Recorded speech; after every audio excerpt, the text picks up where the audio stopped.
আমাদের চারপাশে দুনিয়াটা কিন্তু অনেক অদৃশ্য শক্তি দিয়ে চলছে।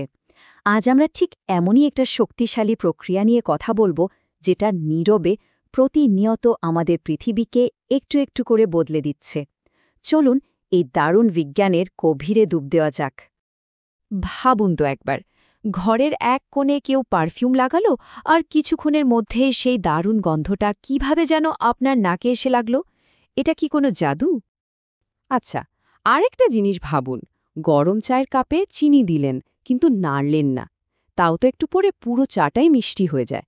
কিভাবে হয় এটা? চিনিটা কি নিজে নিজেই সাঁতরে বেড়ায়? বা ধরুন, ভেজা কাপড় শুকানোর কথা, দড়িতে মেলে দিলেন আর পানিটা উধাও। কোথায় যায় বলুন তো এই পানিটা? দেখুন, এই যে তিনটে একদম আলাদা আলাদা ঘটনা, পারফিউমের গন্ধ, চায়ে চিনি মেশা আর কাপড় শুকানো, এদের সবার পেছনে কিন্তু একটাই বিজ্ঞান কাজ করছে। তাহলে আসল প্রশ্নটা হলো, এই সবগুলোর পেছনে কোন সে অদৃশ্য শক্তিটা কাজ করছে, যেটা এই সব কিছুকে এক জায়গা থেকে আরেক জায়গায় নিয়ে যাচ্ছে? আর এই রহস্যটারই নাম হল ভর স্থানান্তর বা মাস ট্রান্সফার। দেখুন, নামটা শুনে কঠিন মনে হলেও ব্যাপারটা কিন্তু বেশ সহজ। যখন কোনো জিনিস, মানে কোনো পদার্থ, প্রাকৃতিক নিয়মে এক জায়গা থেকে আরেক জায়গায় চলে যায়, তাকেই আমরা বলি ভর স্থানান্তর। এটা প্রকৃতির একটা একদম বেসিক নিয়ম। আচ্ছা, নামটা তো জানা গেল, কিন্তু পদার্থগুলো কেন এক জায়গা থেকে আরেক জায়গায় যেতে চায়? মানে ওদেরকে কে ধাক্কা দেয়? এর পেছনে আসলে দুটো মূল কারণ বা চালিকা শক্তি কাজ করে। চলুন তো দেখি সেগুলো কি। প্রথম কারণটা হলো ঘনত্বের পার্থক্য। মানে সহজ কথায়, কোথাও কোনো জিনিস বেশি আছে, আবার কোথাও কম। আর দ্বিতীয় কারণটা হলো কোনো কিছুর প্রবাহ বা স্রোত, যেমন বাতাস বা পানির স্রোত, যেটা জিনিসগুলোকে একরকম ঠেলে নিয়ে যায়। ব্যাপারটা না একদম সহজ করে ভাবা যায়। ধরুন, একটা খুব ভিড়ের ঘর, সেখান থেকে মানুষ কি করে? একটু ফাঁকা জায়গার দিকে যেতে চায়, তাই না? পদার্থের অণুগুলো ঠিক তাই করে। যেখানে ওদের ভিড় বেশি, মানে ঘনত্ব বেশি, সেখান থেকে ওরা কম ঘনত্বের ফাঁকা জায়গার দিকে ছড়িয়ে পড়ে। ওই যে পারফিউমের গন্ধের কথা বলেছিলাম, ওটাও কিন্তু ঠিক এই কারণে পুরো ঘরে ছড়িয়ে যায়, ভিড় থেকে ফাঁকার দিকে। ওকে, তাহলে আমরা জানলাম পদার্থ কেন নড়াচড়া করে। কিন্তু এবার প্রশ্ন হলো, ওরা ঠিক কিভাবে যায়? মানে যাওয়ার রাস্তাটা কি?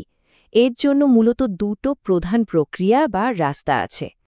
প্রথম রাস্তাটার নাম হলো ডিফিউশন। এটা হলো যখন পদার্থের কণাগুলো কোনো বাইরের সাহায্য ছাড়াই নিজে নিজেই একদম ধীরে ধীরে ছড়িয়ে পড়ে। ভাবুন তো, এক গ্লাস স্থির পানিতে এক ফোঁটা কালি ফেললেন, কি হয়? ওটা কিন্তু আস্তে আস্তে পুরো পানিতে ছড়িয়ে যায়, তাই না? এটাই ডিফিউশন।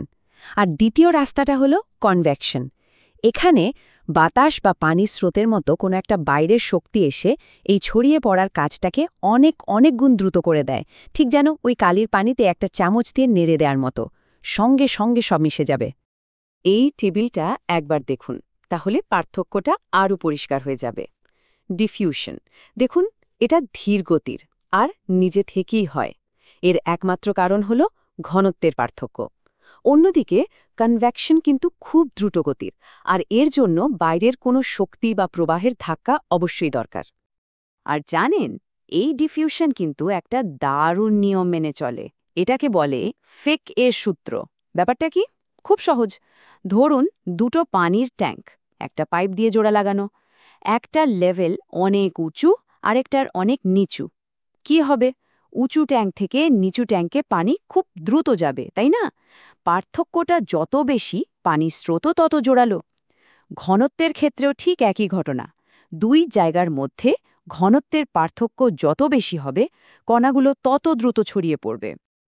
তো তত্ত্ব তো অনেক আলোচনা হলো, কিন্তু এই যে ভর স্থানান্তর, এটা কি শুধু বইয়ের পাতাতেই আছে? না, একদমই না। চলুন এবার দেখি আমাদের এই আধুনিক দুনিয়াটা আসলে কতটা নির্ভর করে আছে এই প্রক্রিয়ার উপর। শুনলে অবাক হয়ে যাবেন। শুরু করি আমাদের গাড়ি দিয়ে। আমরা যে পেট্রোল বা ডিজেল ব্যবহার করি, সেটা কোথা থেকে আসে? অপরিশোধিত তেল থেকে। আর এই তেলকে আলাদা করার জন্য যে প্রক্রিয়াটা ব্যবহার করা হয়, মানে ডিস্টিলেশন, সেটাও কিন্তু মাস ট্রান্সফারেরই একটা দারুণ উদাহরণ। এরপর আসা যাক খাবারের কথায়। আমরা যে শুকনো খাবার যেমন ধরুন শুটকি মাছ বা শুকনো ফল খাই এগুলো কিভাবে সংরক্ষণ করা হয়? আসলে শুকানোর মাধ্যমে খাবার থেকে পানিটাকে বের করে দেওয়া হয়।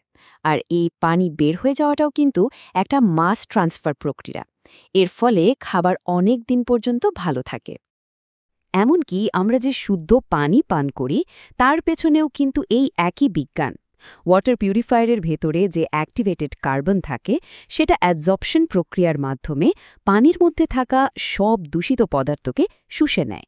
এটাও কিন্তু মাস ট্রান্সফার।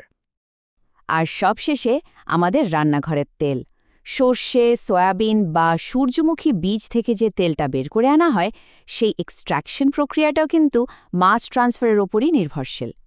বুঝতেই পারছেন, এই একটা প্রক্রিয়া ছাড়া আমাদের প্রতিদিনের জীবনটা ভাবাই কঠিন। তো বড় বড় শিল্প কারখানার কথা তো হলো, এবার চলুন আবার আমাদের নিজেদের সাধারণ জীবনে একদম ঘরের ভেতরে ফিরে আসি। কারণ এই অসাধারণ বৈজ্ঞানিক প্রক্রিয়াটা কিন্তু আমাদের প্রতিটা মুহূর্তের সঙ্গী। সকালে ঘুম থেকে উঠে চা বা কফি বানানো, রান্নাঘর থেকে গরম ভাতের বা রুটির গন্ধ পুরো বাড়িতে ছড়িয়ে পড়া, বৃষ্টির পর উঠোনের পানি শুকিয়ে যাওয়া, এমনকি ঠান্ডা কোকের বোতল খুললে যে হিস করে গ্যাসটা বেরিয়ে আসে, এই একদম সবকিছুই কিন্তু মাস ট্রান্সফারের উদাহরণ। আমরা আসলে সবসময় এর মধ্যেই থাকি, হয়তো শুধু নামটা জানতাম না। তাহলে পরের বার যখন কেউ 1 কাপ চায়ে চিনি মেশাবে তখন কি সে শুধু একটা মামুলি কাজ করছে, নাকি সে আসলে নিজের অজান্তেই প্রকৃতির এক জাদুকরী নিয়মকে নিজের চোখের সামনে ঘটতে দেখছে? একটু ভেবে দেখবেন কিন্তু।